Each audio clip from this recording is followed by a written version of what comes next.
In the low light of an archival vault, the object rests on a simple felt cradle. It is a clay tablet catalogued under the designation CBS 13851, excavated from the Temple Library of Nippur. It is smaller than a human hand, cool to the touch, and heavier than its size would suggest. Its surface is not smooth but covered in a dense field of wedge-shaped impressions, a language pressed into wet clay nearly 5,000 years ago. The script is precise, ordered, and uniform, each mark a testament to a practiced, steady hand. It is not a poem. It is not a prayer.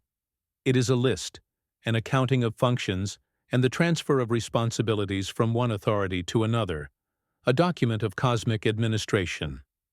The lines of cuneiform are arranged in tight, economical columns. One section enumerates the foundational principles of a civilized state, the establishment of kingship, the protocols for the priesthood, the administration of justice, the craft of the scribe.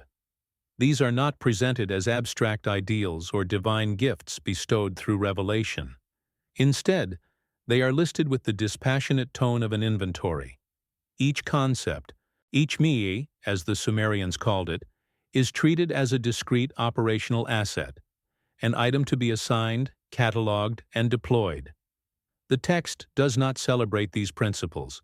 It simply registers their allocation to the city of Eridu, as if recording the shipment of grain or the transfer of livestock. This tablet does not exist in isolation. It is one of thousands, a single data point in a vast, silent network of bureaucratic memory.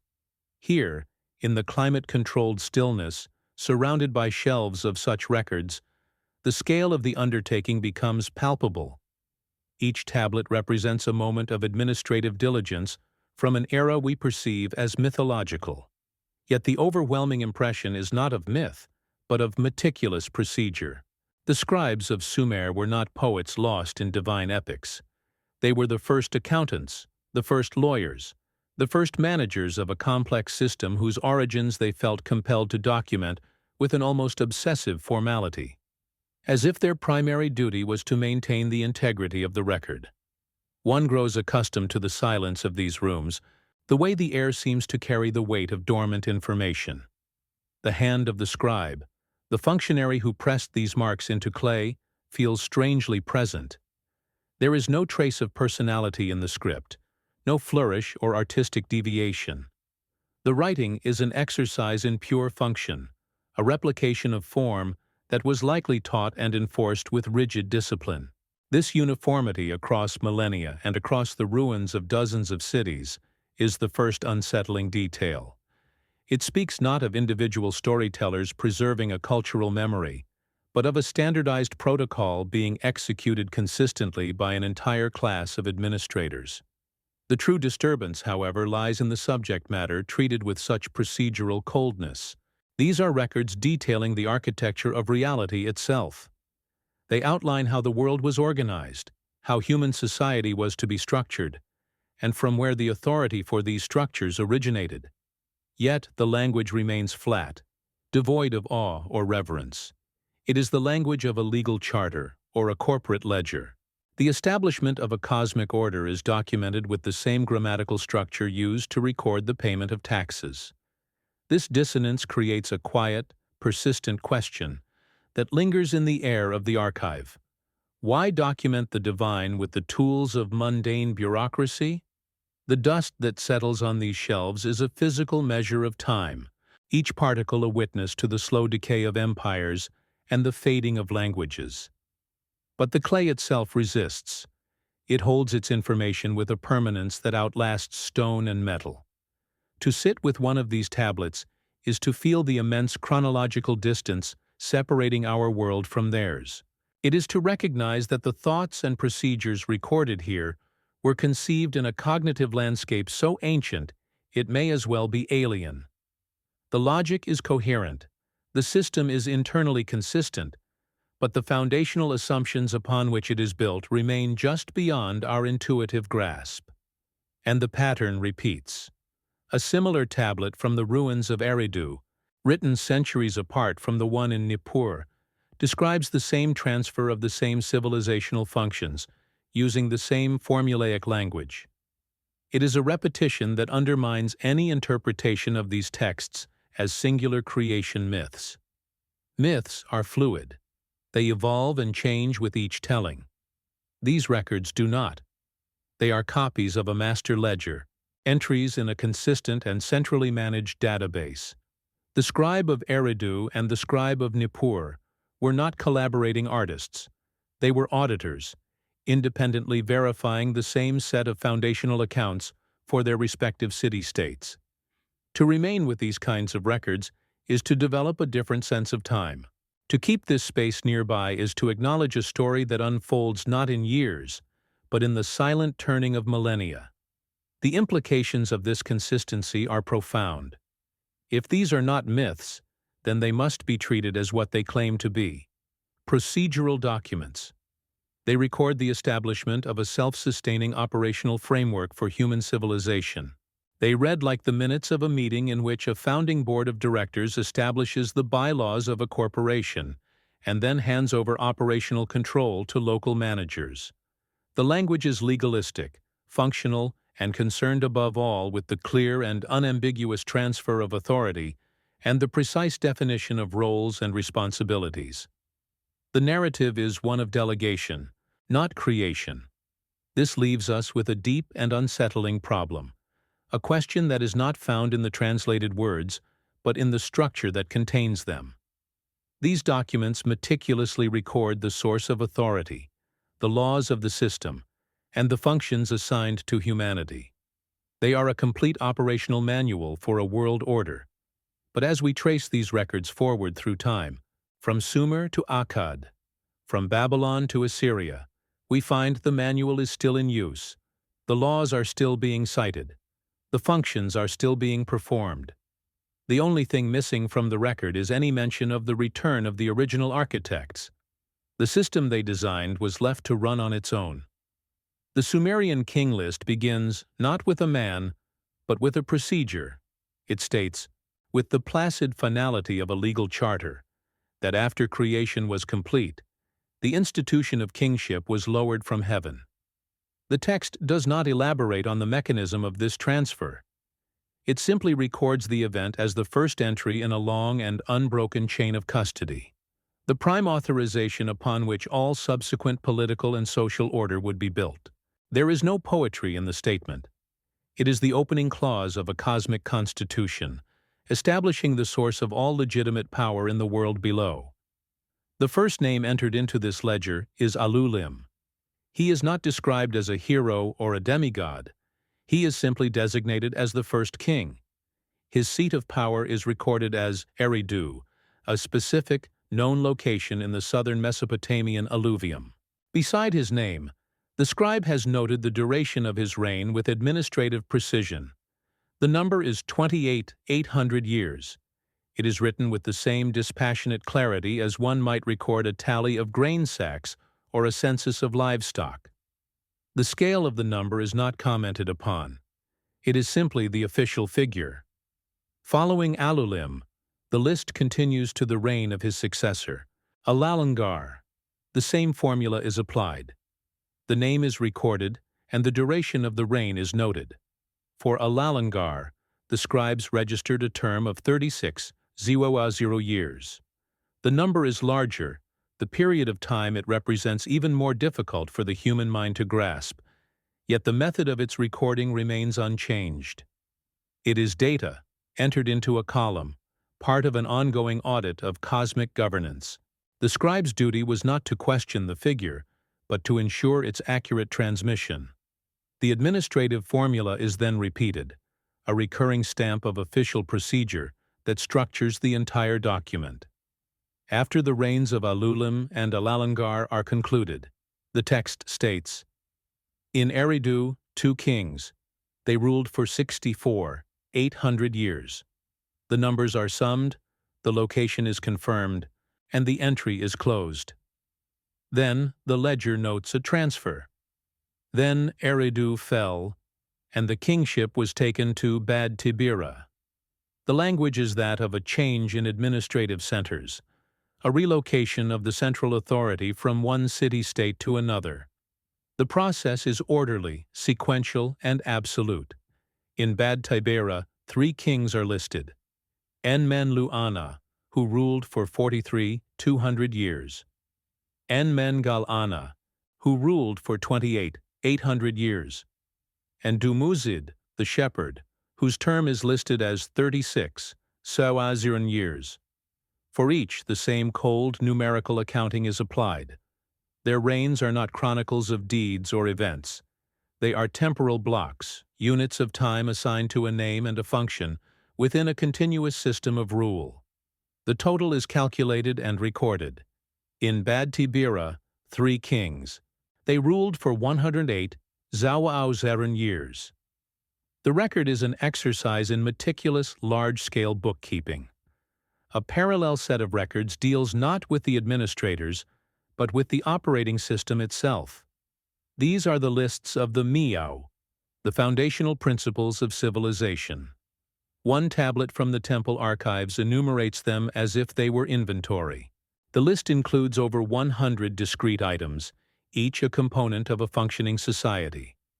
Among them, the exalted and enduring crown, the priestly office, the craft of the carpenter, the skill of the weaver, the kindling of fire, the establishment of lamentations, the troubled heart, the art of heroism, the setting up of legal proceedings. These principles are not treated as abstract concepts that evolve organically within a culture. The records describe them as tangible objects or data packets that can be gathered, stored, and physically transported. One text details the actions of the entity known as Enki, the administrator of Eridu. He is said to have collected the divine Mi, loading them onto a celestial boat, the boat of heaven, for transport. The inventory of his cargo is specific, a bill of lading for the foundational software of human society. The language used in these transfers is consistently transactional. Enki does not inspire humanity with these concepts. He delivers them. The recipient is Inanna, the patron of the city of Uruk. The text describes her acquisition of the Miban as a formal handover of assets, a transfer of operational control over key civilizational functions. The handover grants Uruk the authority to implement these programs, to establish a priesthood, to codify laws, to practice statecraft. The city becomes a licensed franchise, authorized to run a prepackaged and standardized model of civilization. Take a moment to register the state of the air around you. Notice its temperature, its stillness or movement. It is a physical reality, present and immediate, yet completely silent. This quality of presence without speech is the environment in which these records were created. The same scribal tradition that documented the transfer of cosmic laws also recorded the most mundane transactions of daily life. On a small clay tablet from the city of Ur, a scribe used the same cuneiform script to register the sale of a parcel of land. It notes the names of the seller and the buyer, the exact dimensions of the field measured in cubits, the price paid in shekels of silver, and a list of witnesses to the transaction. The legalistic precision is identical. The structure of the contract mirrors the structure of the cosmic decrees. This creates a startling continuity of form. The authority to sell a field and the authority to establish a kingship are documented using the same bureaucratic tools. The system scales perfectly from the macro to the micro. The laws governing the ownership of property are shown to be extensions of the same legal framework that governs the ownership of civilization itself. Both are a matter of record, of contracts witnessed and filed, their legitimacy derived from a single, consistent source of administrative protocol. Then, in the unblinking narrative of the king list, after 8 kings have ruled from 5 cities for a combined total of 200 years, the scribe makes a new entry. The language remains flat and procedural. It does not describe chaos, terror, or divine wrath. It simply states, "Then the flood swept over." The event is recorded as a systemic reset, a catastrophic but orderly interruption in the administrative timeline. It is noted with the same detached tone as the transfer of kingship from one city to another. The record does not end there. The system was designed to survive this reset. The next line in the king list reads, "After the flood had swept over, and the kingship was lowered from heaven a second time, the kingship was in Kish." The procedure is repeated. The operating system is reinstalled. The source of authority is re-established from the same celestial origin, and a new administrative center is designated. The continuity of the institution of kingship is explicitly shown to be independent of human history or survival. The first king listed in this new post-Diluvian era is Jushur of Kish. His reign is recorded as 200 years. The number, while still far beyond any human lifespan, represents a significant recalibration of the system's parameters. The scale has been adjusted downward. The subsequent kings of the first dynasty of Kish are listed with progressively shorter, though still superhuman, reigns. Kulasinabel ruled for 960 years, Entara Ana for 420 years, Ilam for 900 years. The data suggests a system slowly stabilizing into a new operational norm. Eventually, the numbers on the list contract until they enter the realm of the historically plausible. The scribe records the reign of Enmebaragesi of Kish, a king whose name has been found on contemporary inscriptions, confirming his physical existence. He is listed as having ruled for 900 years, a figure still inflated, but he is followed by kings with reigns of 20, 30, or 40 years. The document transitions without any change in format or tone from a list of impossibly ancient rulers to a verifiable chronicle of human kings.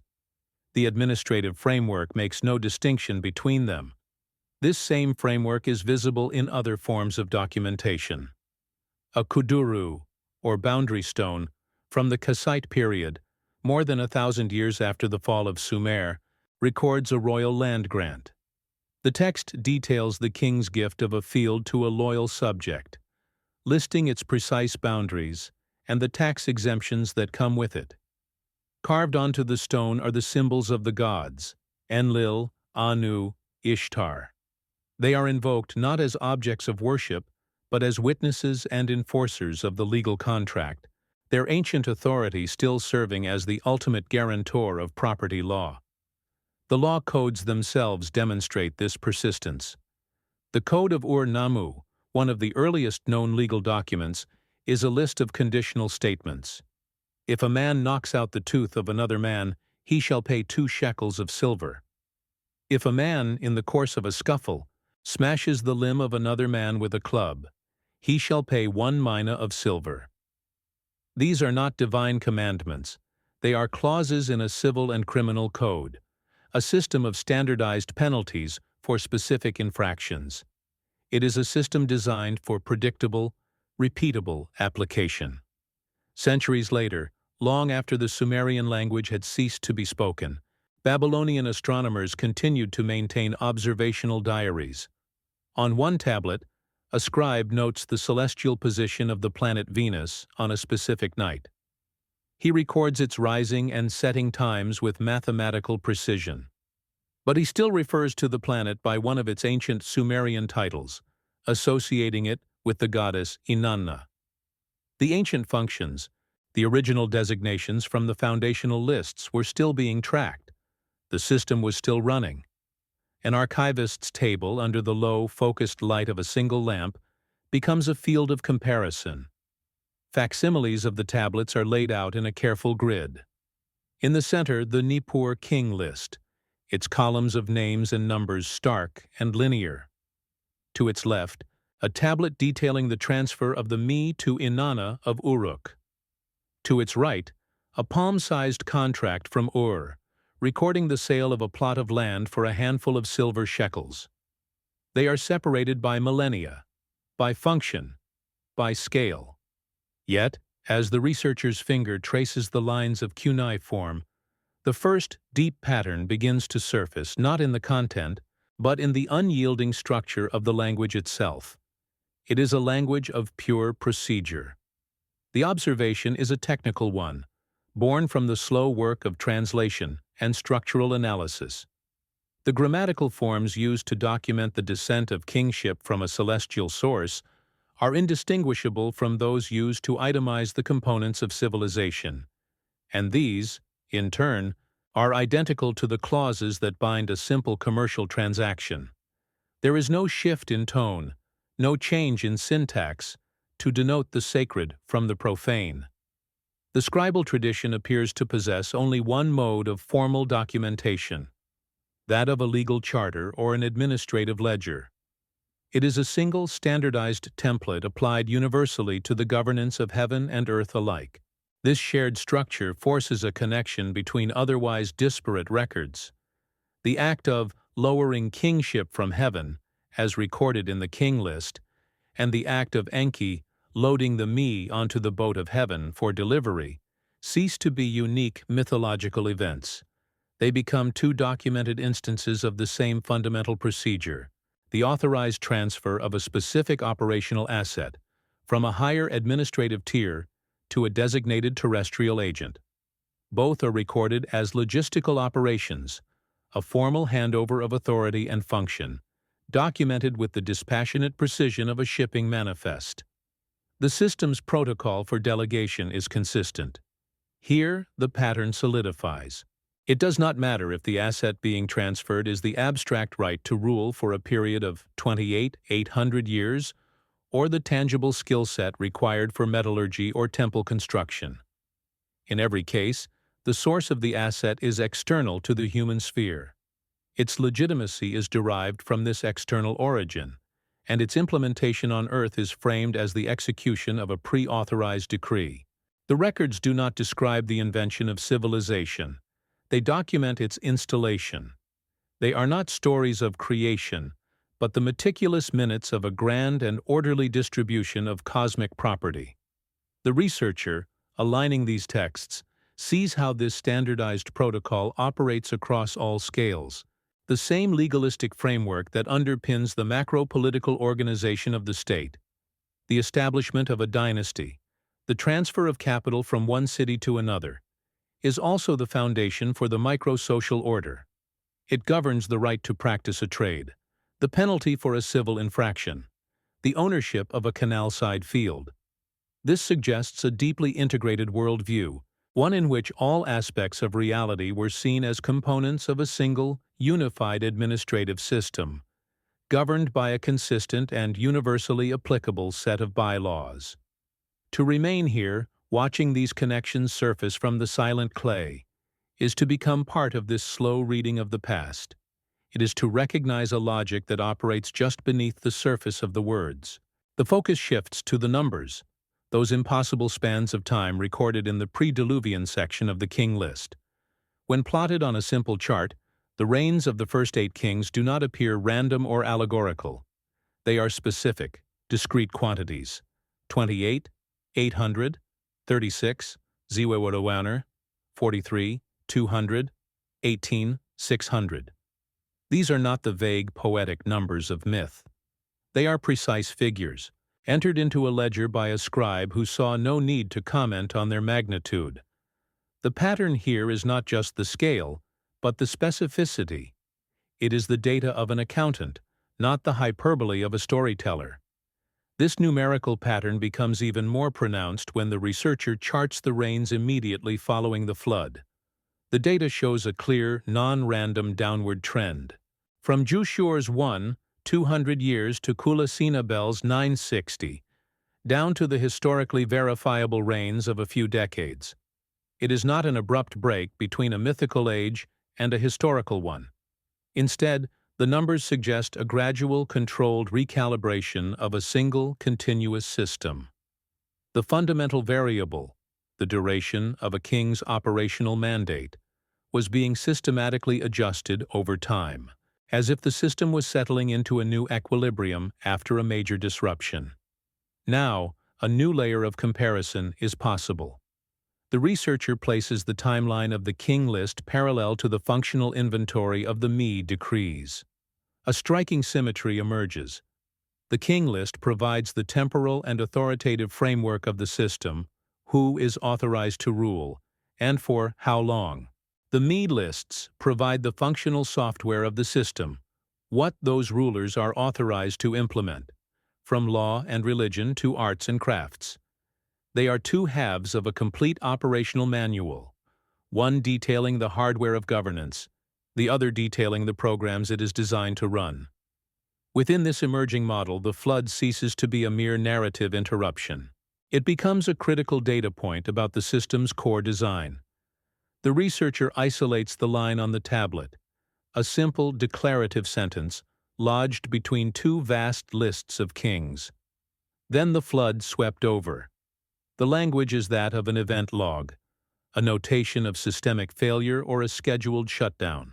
It is recorded with the same administrative finality as the fall of a city or the end of a king's reign, a catastrophic event reduced to a single, procedural entry in the long audit of time. The most significant pattern, however, is revealed in the very next line. The researcher places a finger on the cuneiform signs that follow the entry for the flood. After the flood had swept over, and the kingship was lowered from heaven a second time. This is the crucial detail. The system was not just continuous, it was resilient and repeatable. The foundational protocol for establishing legitimate authority, the lowering of kingship, was not a singular, unrepeatable event at the dawn of time. It was a standard installation procedure that could be executed again after a complete system wipe. Drawing this out, the researcher compares the structure of the pre-Diluvian and post-Diluvian entries side by side. The formula is identical. A king is named. A capital city is designated. A reign length is recorded. The transfer of kingship to a new city is noted. The only difference lies in the numerical values assigned to the reigns. The underlying administrative code, the very operating system of governance, was reinstalled without modification. It demonstrates a design of profound continuity, a framework intended to persist independently of the civilization it governed. The investigation now expands horizontally, pulling in tablets from different archives, different cities, different eras. The legal code of Ur-Nammu, with its precise if-then clauses for civil penalties, is placed next to a Kaset Kuduru stone from 1,000 years later. Though the empires have changed, the fundamental principle remains. Law is a matter of fixed, written statutes, guaranteed by higher powers who act as the enforcers of a cosmic contract. The pattern of bureaucratic legalism is not confined to the Sumerian heartland. It is a foundational concept that endures. This connects the most mundane aspects of Mesopotamian life directly back to the system's supposed origin. The researcher traces the divine symbols carved onto the boundary stone, which serve as witnesses to a land grant. They are the same names, Anu, Enlil, Enki, that appear in the earliest texts as the original distributors of the Miikans and the source from which kingship was lowered. The authority that validates the ownership of a single field is shown to be a direct, unbroken extension of the same authority that established the entire framework of civilization. The system is seamless, from the highest cosmic decrees to the lowest property dispute. A new pattern emerges, that of persistence through meticulous copying and citation. The researcher examines a late Babylonian astronomical text. The scribe, calculating the movements of Venus, uses observational methods far advanced from his Sumerian predecessors. Yet he still refers to the planet by its ancient Sumerian name and attributes to it the functions first laid down in the Mi decrees for Inanna. Later legal codes, while written in Akkadian or Babylonian, explicitly reference the authority of older Sumerian laws. This is not mere cultural homage. It is the active citation of a foundational legal and operational precedent, as if the original charter was still in effect. This reveals a core design principle of the entire system. It was built to be portable. It could be handed down from one ruling entity to another. It could be physically moved from one administrative center to the next, as when kingship was transferred from Eridu to Bad Tibira. It was robust enough to survive a planet-altering cataclysm and be reinstalled. And it was designed to be inherited, its core functions and legal precedents remaining valid even when adopted by entirely different cultures and peoples. The system's logic was independent of its specific operators. The archivist's table is no longer a collection of discrete artifacts. It has become a schematic, a circuit diagram of an ancient and complex machine. Each tablet, once an isolated piece of data, is now a node in a vast, interconnected network of procedure and protocol. The king list is the system's master clock and record of executive authority. The Me decrees are its library of authorized software. The law codes and contracts are its application layer, the interface through which the system interacts with its human users. They all point toward a single, coherent, and deeply intentional design. And in the recognition of this grand, interlocking pattern, the central tension of the entire investigation comes into focus. The records meticulously describe a system that is comprehensive, self-perpetuating, and designed for apparently eternal operation. It has protocols for installation, for rebooting after catastrophic failure, and for the orderly transfer of power. Every component seems accounted for. The only element that is recorded at the beginning, at the moment of installation, and is then conspicuously absent from all subsequent operational logs, is the presence of the original designers. The records do not speak of gods in the way we have come to understand them. They speak of functionaries. At the apex of the hierarchy, the texts place a name, Anu, and assign to it a single overarching role, the ultimate source of authority. He is not described as a creator or a father figure in any emotional sense. He is the possessor of the Anutu, the heavenly power, the prime legitimacy from which all other authority is derived and delegated. His is a position, not a personality, a remote and final signatory on all cosmic charters, whose consent is the precondition for the system's operation. His presence in the texts is that of a chairman of the board, rarely seen but whose power is the silent foundation of the entire enterprise. Directly beneath this final authority, the scribes list the function of Enlil. His title is Lord of the Command. He is the chief executive, the one who translates the authority of Anu into actionable decrees.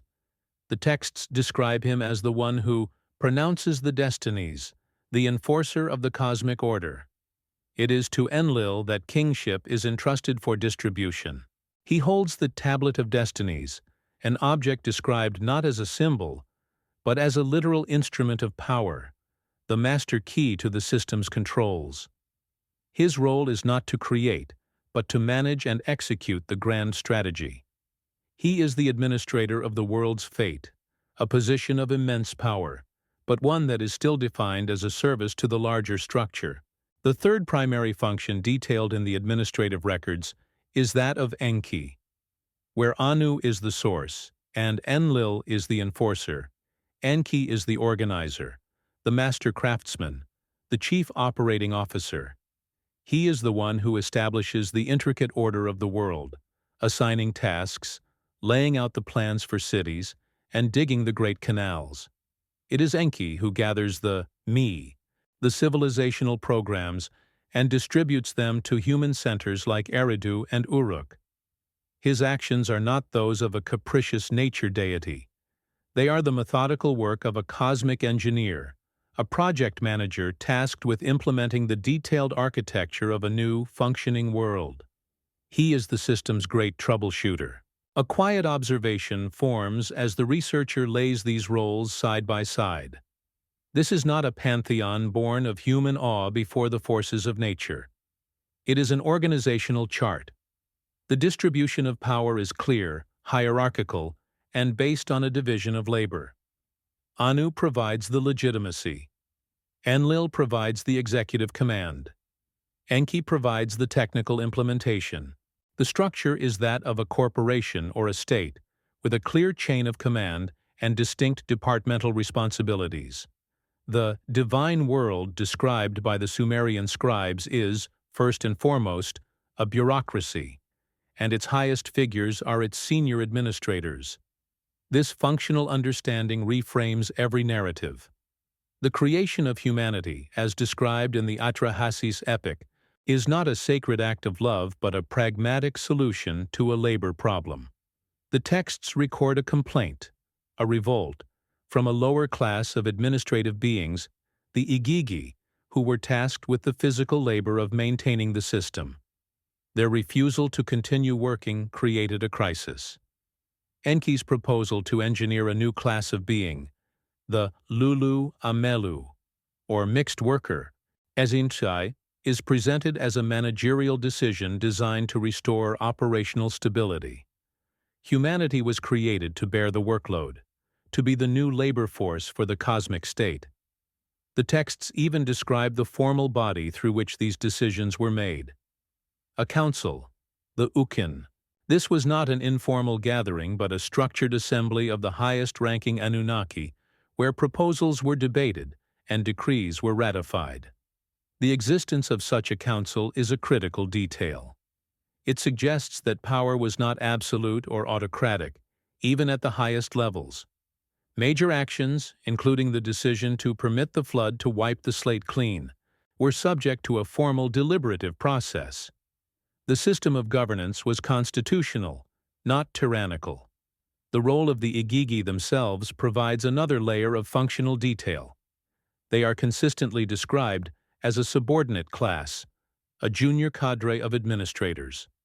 Before the creation of mankind, it was their duty to dig the canals and carry the baskets. Their rebellion, therefore, was not a cosmic battle between good and evil. It was a strike. It was an industrial action by an overworked labor force. The response from the senior administration was not moral judgment, but a search for a practical, permanent solution to the labor shortage, a solution that would prevent future disruptions to the project. The air in the archive is still. The faint hum of the climate control system is the only sound. It is a sound of preservation, of a managed environment designed to halt the progress of time. In this stillness, the logic of the tablets feels strangely contemporary. It is the cold, dispassionate logic of resource management and operational efficiency, a way of thinking that is all too familiar. It is the logic of a system designed by managers. The implication of this is that humanity's creation was not a central event in the cosmic drama, but an ancillary one. It was a footnote in a larger story of cosmic administration. Our species was designed and implemented for a specific purpose: to serve as the system's permanent, self-replicating workforce. Our function, from the perspective of the original charter, was to maintain the physical infrastructure of the world so that the higher echelons of the administration could focus on other tasks. We were, by design, the permanent working class. Other figures in the records are also defined by their specific technical functions. The entity known as Ninhursag is consistently associated with the biological engineering project that produced humanity. She is the Lady of the Womb, the specialist who, with Enki's technical guidance and the genetic material of a pre-existing being, performed the delicate work of creation. She is not a mother goddess in a nurturing sense. She is the head of a biotechnology division, the lead scientist responsible for developing the new worker model according to the specifications set by the Council. We see this specialization elsewhere. Utu, later known as Shamash, the sun god, is primarily depicted in his role as the supreme judge. He is the one who illuminates injustice, who oversees the sanctity of contracts and oaths. His function is to ensure the integrity of the legal system that underpins the entire social order. He is not a celestial object of worship, but the chief justice of the cosmic court, the final arbiter of the laws laid down by Enlil on behalf of Anu. His role is to ensure the system's legal code is followed. The pattern is one of extreme specialization. There is a clear and rational distribution of all essential tasks required to run a complex society. One entity is responsible for ultimate authority, another for executive enforcement, another for technical implementation, another for judicial oversight, and another for biological production. The texts describe a complete and self-contained administrative team, each member a specialist in a critical field. This is not the chaotic and overlapping world of mythology. It is the ordered and segmented world of a highly advanced organization. This bureaucratic structure is even reflected in the visual record. On cylinder seals, the small carved stones used to impress an official mark on clay documents, we see scenes of introduction and delegation. A human figure, often a king or a priest, is led by a lower-ranking functionary into the presence of a higher, seated authority. These are not scenes of ecstatic worship. They are depictions of a formal audience, of a subordinate reporting to a superior. The art itself reinforces the hierarchical and administrative nature of the relationship between humanity and its overseers. Consider again the Tablet of Destinies. The texts that describe its theft and recovery, such as the myth of Anzu, read less like epic poems and more like accounts of a security breach at the highest level of government. The Anzu bird, a lower-ranking official, steals the tablet, and with it, control of the entire system. The world is thrown into chaos not because a god is angry, but because the legitimate chain of command has been broken. The narrative is about the recovery of a critical piece of administrative technology and the restoration of procedural order. The inescapable conclusion is that these conflicts, these stories of divine struggle, were records of political and administrative disputes. They were power struggles within the ruling class. They describe hostile takeovers, attempts to seize executive control, and the consequences of systemic instability. The scribes, using the narrative and symbolic tools at their disposal, were documenting the internal politics of their ultimate governors. They were recording, in their own language, the minutes of a series of celestial board meetings and corporate coups. And so, we are left with a final, stark observation about these others. They are defined in the records entirely by their actions within the system they created. Their names are titles that describe their jobs. Their histories are performance reviews. The tablets preserve no record of their inner lives, their philosophies, or their ultimate origins. They are known to us only through their functions, as the architects, engineers, and original board members of Project Earth. Their presence in the deep past is not one of mystery and magic, but of a strange, cold, and profoundly rational order. The researchers' focus shifts from the marks on the clay to the space between the tablets. It is a different kind of investigation, one that does not seek to translate what is written, but to measure the duration of the silences that separate one record from the next. The work moves from the climate-controlled archive to the open air of the excavation site, to the vertical cut of a trench dug deep into the mound of an ancient city. Here, history is not a continuous line of text, but a series of layers, one stacked upon the other. Each layer of soil, with its own color and texture, represents a distinct period of occupation, a chapter in the city's life. But between these dense bands of human activity, something else is often found: a layer of sterile earth.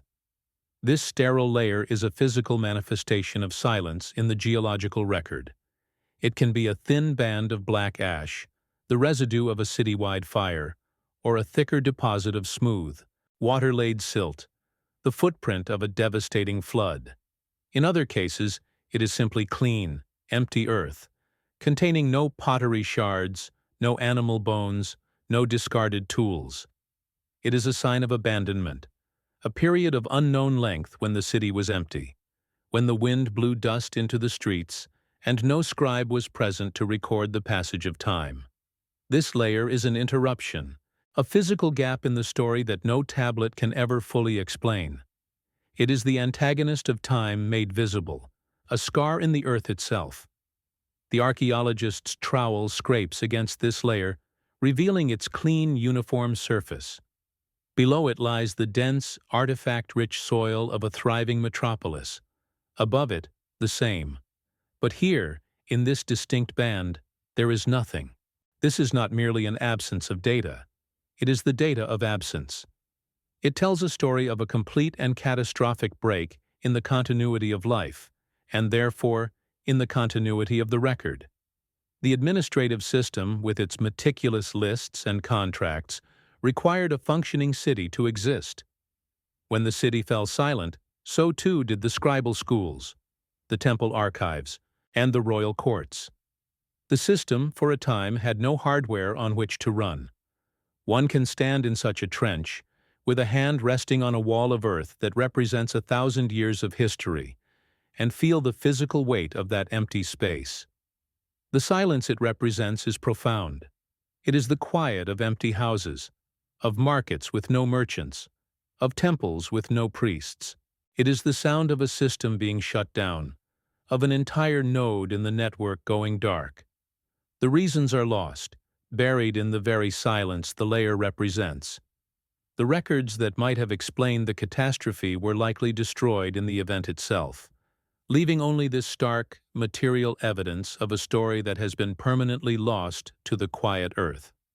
Back in the archives, this same form of interruption is found not in the earth, but in the clay itself. A tablet is placed on the felt cradle, its text detailing the distribution of grain rations from a temple granary. The scribe's hand was steady. The cuneiform signs are perfectly formed. The columns are meticulously aligned.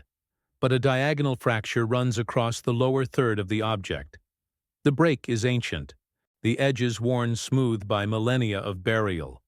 The final lines of the text, the portion that would have contained the totals, the date, and the name of the supervising official, are simply gone.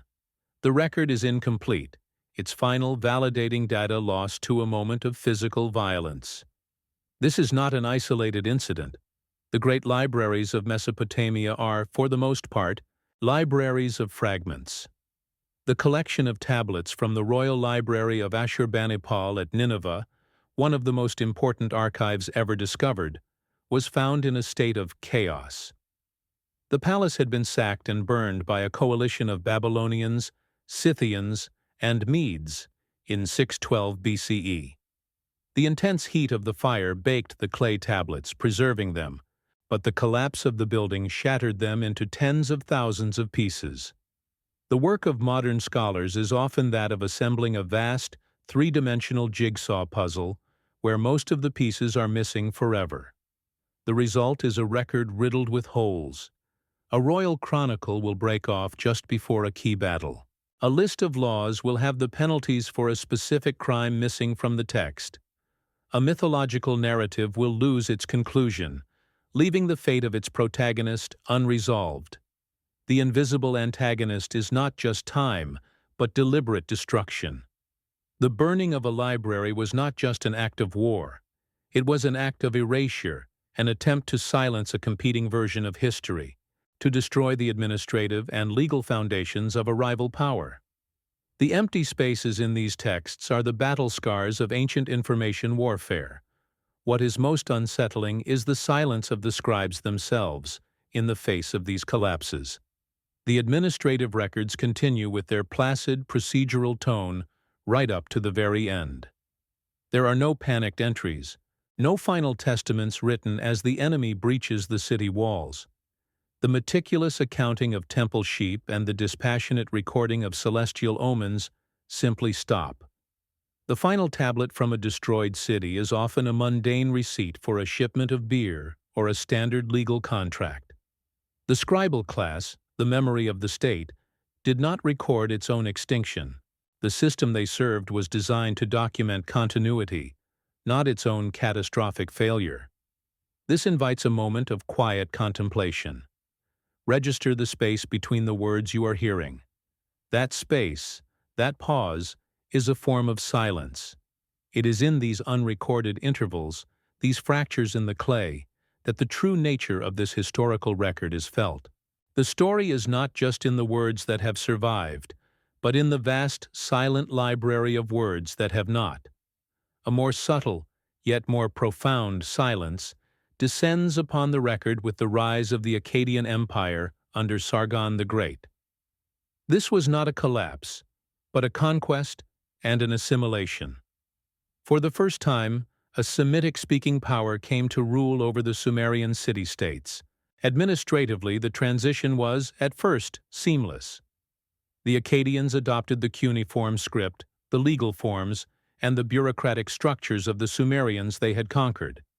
But they brought with them a new language, Akkadian, which slowly began to replace Sumerian in all official documents.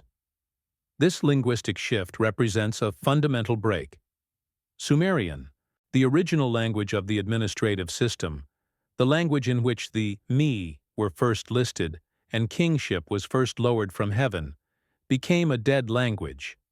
It was preserved only by priests and scholars, a liturgical and classical tongue studied in the scribal schools, much like Latin in medieval Europe. Official decrees, legal codes, and everyday contracts were now written in Akkadian. The operating system was still running, but it was now doing so under a new user interface, its original programming language relegated to the archives. The voice of the system had changed. With this change in language came a change in the names and attributes of the high administrators. The functions once assigned to the Sumerian Enlil were gradually absorbed by the Babylonian Marduk.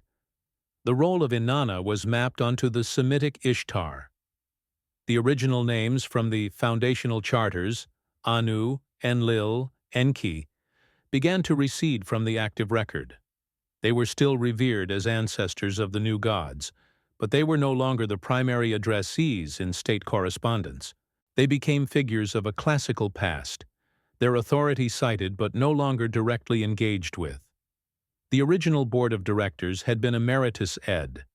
This process of syncretism and replacement was not an event, but a slow, creeping silence that stretched over centuries. It was not a violent overthrow, but a gradual fading. The system itself proved more durable than the names of its creators. The functions persisted even as the functionaries were renamed and reinterpreted. This suggests that the system was designed to be adaptable, capable of being run by different cultures, but it also reveals a profound loss of fidelity. The connection to the original source of the decrees was becoming attenuated, filtered through layers of translation and cultural appropriation. Then comes a period of true darkness, a silence in the record so complete that it has been termed a dark age. After the collapse of the Akkadian Empire, the historical records speak of an invasion by a people from the Zagros Mountains known as the Gutians. The Sumerian chronicles describe them as a plague, a people who knew no kingship. For a period of roughly 1 century, the meticulous record-keeping that had defined Mesopotamian civilization for a millennium seems to have almost entirely ceased. Very few texts from this period have ever been found. The administrative machine ground to a halt. This Gutian interregnum is a black hole in the historical timeline. The continuity of the king list is broken. The great scribal centers of Nippur and Ur fall silent. The vast interconnected economic system of the temples collapses. It is a century of static, a period from which almost no administrative or legal information has survived. Unlike the sterile layers in the earth, which represent the silence of a single city, this was the silence of an entire civilization.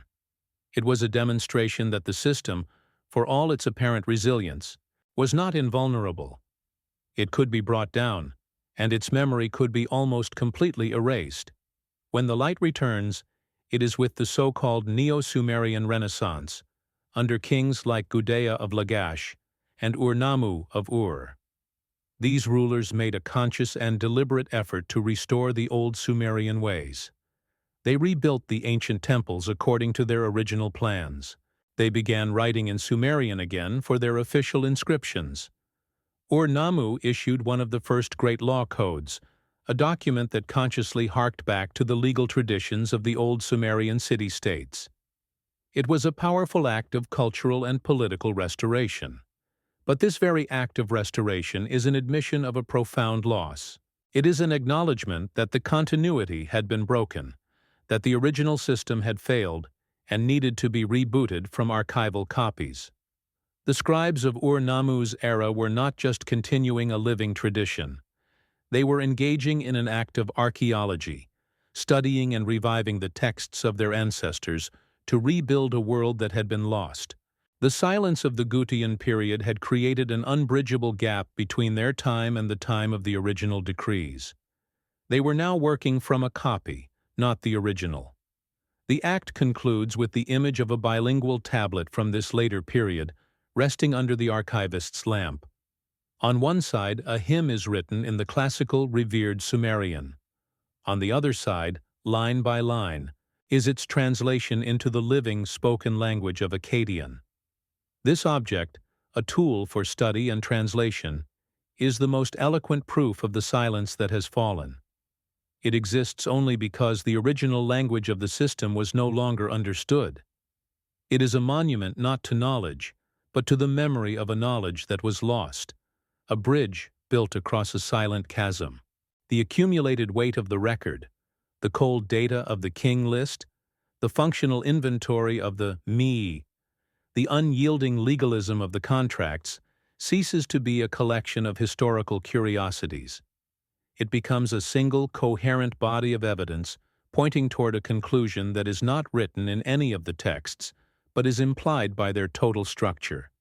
The meticulousness, the consistency, the sheer administrative obsession across millennia all suggest that what we are looking at is not a fragmented mythology, but the surviving technical documentation for a system of planetary management.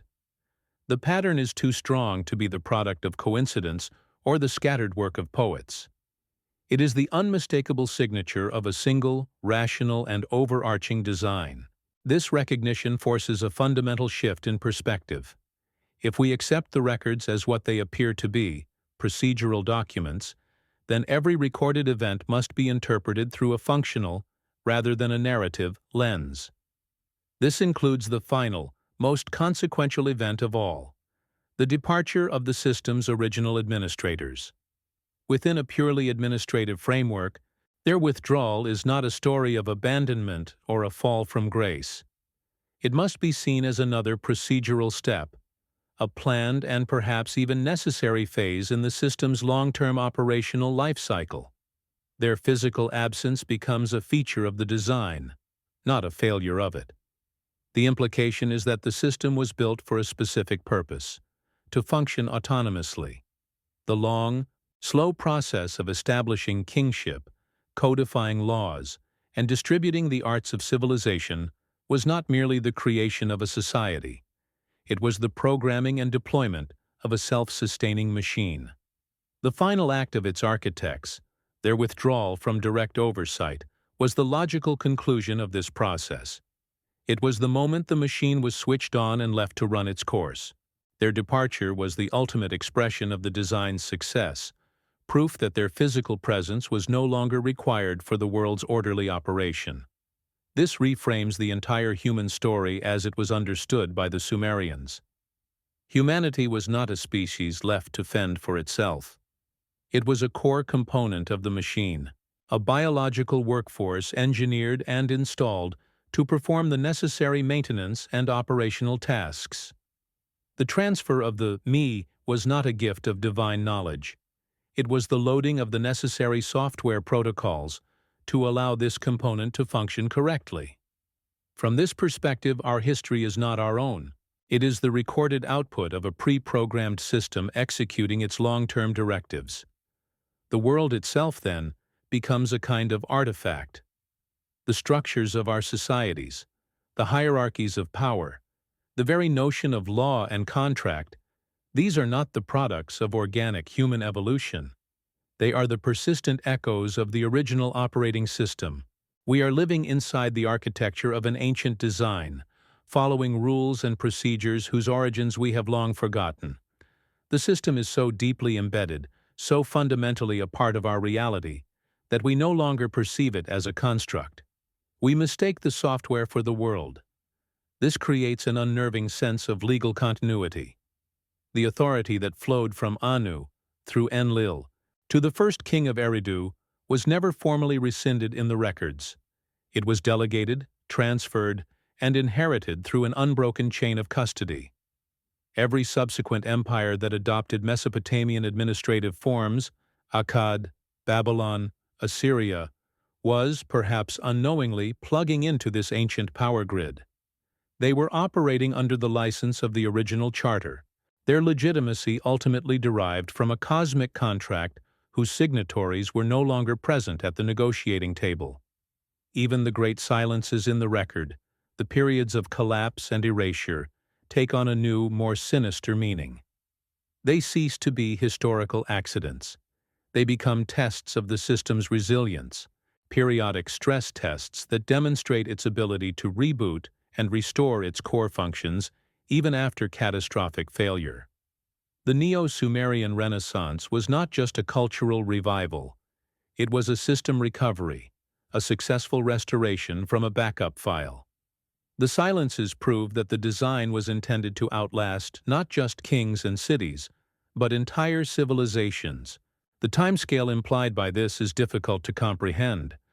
The pre-Diluvian rains, with their impossible numbers, were not exaggerations. They were a direct statement about the project's intended duration. The system was designed to operate on a geological, not a human calendar. Its architects were thinking in terms of cosmic cycles, of ages that dwarf the entirety of recorded human history. From their perspective, our rise and fall, our wars and our peace, might be nothing more than the predictable cycles of a machine functioning exactly as it was designed to. This suggests a form of control that is far more profound than direct intervention. It is control by design, governance by initial conditions. The influence of the architects persists not through ongoing commands, but through the foundational logic of the system they built. It is a silent, pervasive form of order, embedded in the very grammar of our social existence. The power is not in the king, but in the institution of kingship itself. The authority is not in the judge, but in the abstract concept of law. The control is the framework. And if this vast, self-perpetuating machine has been running for millennia, the ultimate question is not who built it, or how. The ultimate question is why. The records are meticulous in detailing the system's operational procedures, but they are utterly silent on its ultimate purpose. They are a complete instruction manual for a machine whose final output is never stated. The world is organized, humanity is tasked, history unfolds, but to what end? The machine runs with perfect cold precision, but its destination is a blank space in the ledger. The others, the Anunnaki, therefore transform from historical figures into something more abstract and far more unsettling. They are not beings who came and left. They are a set of organizing principles, a logic of order that was impressed upon the world and then became the world. Their departure was the moment their design became indistinguishable from reality itself, the point at which the architects could disappear into their own architecture. Their legacy is not in stone monuments, but in the bureaucratic soul of civilization. To follow this line of inquiry is to accept that some stories are not meant to end, only to connect to a larger, unseen map. The full implication of this design is a territory still being surveyed. This introduces the final, profound contradiction. The system was designed for its human components to operate without awareness of the underlying code. Yet, the survival of these very records, and our slow, laborious effort to decipher them, represents a breach of that design. The machine has, in a way, begun to read its own schematics. A component part of the system is developing a consciousness of the system itself. The consequences of this emergent awareness are not recorded anywhere in the original documentation. It is an unplanned event. The true legacy of these ancient administrators is therefore not what we typically think of as civilization's great achievements. It is not the poetry, the art, or the monuments. Their most enduring and influential creation was the mundane itself. The invention of the ledger, the sanctity of the contract, the structure of the org chart, the concept of a legally binding decree. Their influence is so total, so foundational, that it has become invisible, hiding in plain sight within the most boring and bureaucratic corners of our modern lives. From this vantage point, the whole of human history can be seen in a different light. The endless cycle of rising and falling empires, of wars and revolutions, may not be a sign of human freedom and chaotic will. It could be interpreted as the predictable, self-correcting oscillations of a stable system. Our greatest moments of drama, our most profound struggles for meaning, might be little more than the background noise of a machine operating within its designated parameters, its long-term stability entirely undisturbed by our temporary fevers. We are left, then, where we began, with a single clay tablet in the low light of a quiet room. But it is no longer just a record of the past. It is a blueprint for the present. It holds the logic of a world that is still running on an ancient and invisible operating system. The great implication is not that its creators are about to return. The implication is that, in the only way that truly matters, they never left. Their presence is the silent, rational, and unyielding order of the world itself. The light in the archive has not changed. It remains a low, amber pool, isolating the table from the surrounding darkness, a small island of the present in an ocean of the past. Here, the work concludes not with a discovery, but with a return. The object of study, the small clay tablet from Nippur, rests where it began, its surface a dense field of silent, wedge-shaped marks. It has yielded its data, its lists, its cold procedures. Now, in the stillness, it seems to reabsorb all the theories and connections, drawing them back into its own inscrutable presence. It holds its secrets not with defiance, but with a profound and patient indifference, a quality of matter that has outlasted the minds that gave it form. One can imagine reaching out, the warmth of a hand meeting the cool, dry clay. The tablet's weight would feel significant, a physical anchor to a time that has otherwise dissolved into abstraction. To trace a finger over the surface is to feel the faint ridges and valleys of the cuneiform, a language meant to be read by a stylus and an eye, now reduced to a tactile fossil. It is a reminder that this was not a disembodied voice from the heavens, but a physical act, a human technology used to record a non-human logic. The hand that pressed these marks is gone. The system the marks describe remains, its functions still humming quietly beneath the surface of our own world. The script itself, when viewed not as words but as a pattern, has a final quality to impart. It is a closed system. It makes no appeal to faith, offers no room for interpretation, and seeks no emotional response.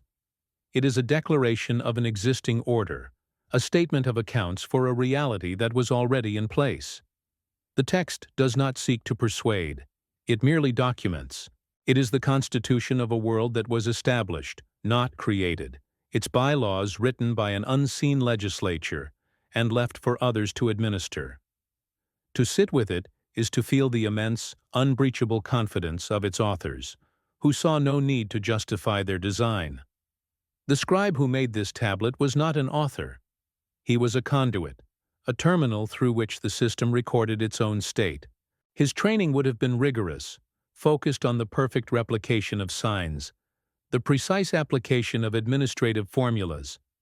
Personality was a flaw, an error to be disciplined out of the hand. What remains is not the trace of a man, but the echo of a function, an office that existed for millennia. The true ghost in this room is not a king or a god, but the anonymous functionary, the eternal bureaucrat whose work was to ensure the continuity of the record, a task he performed with a diligence that has carried his work across 5,000 years of silence. The quiet deepens as the hours pass. The world outside the archive, with its noise and its urgency, fades into irrelevance. Here, time is measured differently, not by the clock, but by the slow settling of dust on the shelves, each particle a marker of a moment passed without incident. This is the proper environment for such a record. It is a space defined by preservation, by the managed control of temperature and humidity, an artificial stasis created to hold back the natural decay of things. It is a testament to our own deep need to believe that the past can be kept, that the silence can, eventually, be made to speak its name. And in this managed quiet, the final implication takes root. The system described on the tablet was never just a political or religious structure for the Sumerians. It was their environment. Its rules were as fundamental as the laws of agriculture, its hierarchies as natural as the course of the rivers. They did not see themselves as living under a system of control, but as inhabiting a reality that had been organized for them, a world made legible and predictable. The departure of the architects would not have felt like an abandonment, but like the final, perfect calibration of the world itself, the moment the scaffolding was removed to reveal a finished and self-sustaining structure. We, too, live inside an architecture whose walls have become invisible. The logic of the contract, the power of the ledger, the hierarchy of the organizational chart, these are the foundational principles of our own world.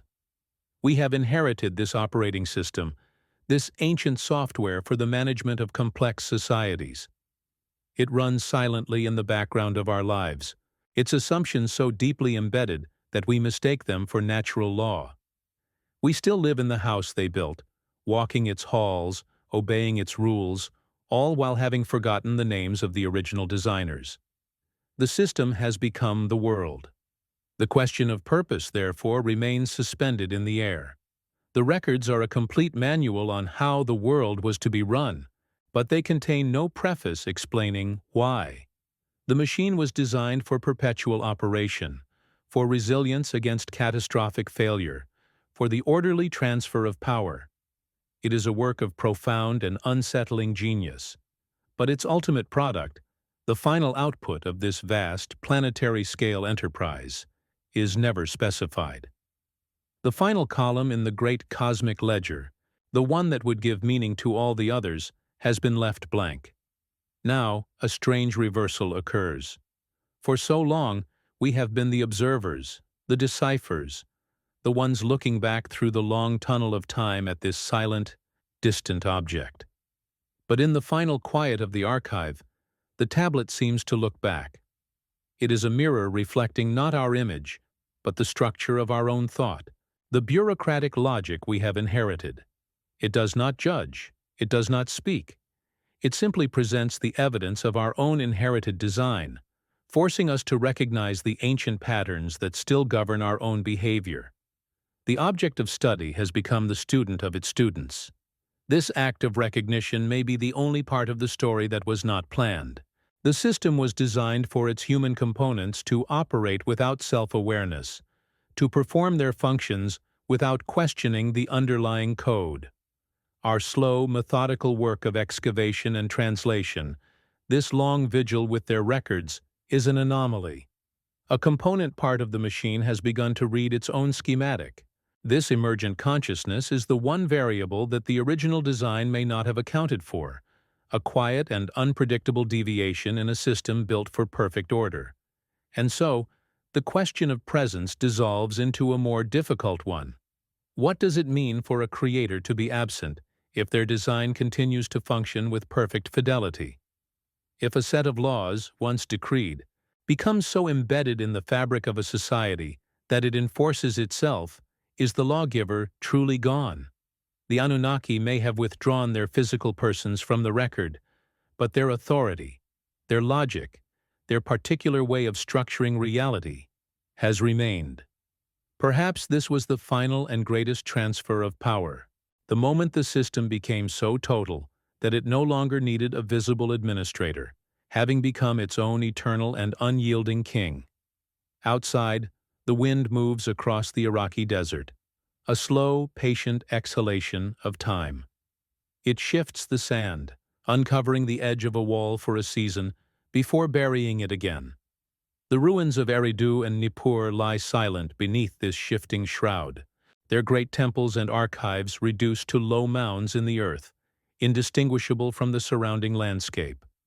The physical world of the scribes has been almost entirely erased. Only the information, baked into clay and protected by the accidents of collapse and conquest, has survived the long journey. The hardware is gone.